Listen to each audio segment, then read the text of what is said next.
Anthony Jennings, Maris Racal suportado pa rin ang isa't isa. Sa isang interview sa airport kasama si MJ Felipe, tinanong si Maris Racal kung nagkaayos na sila ni Anthony Jennings matapos ang isang kontrobersya na kinasangkutan nila.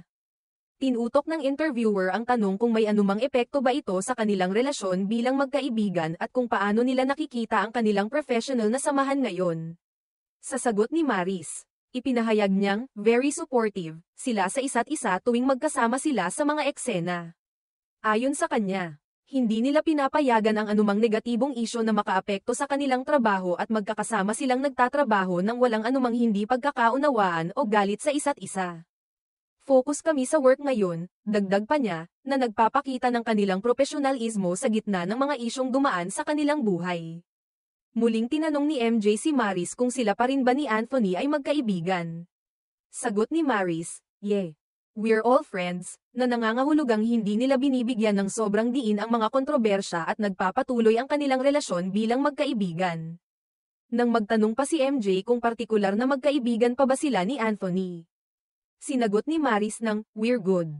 Ipinakita ni Maris sa kanyang mga sagot na walang masama o hidwaan sa pagitan nila ni Anthony at sa halip ay nakatutok sila sa kanilang mga tungkulin bilang mga artista.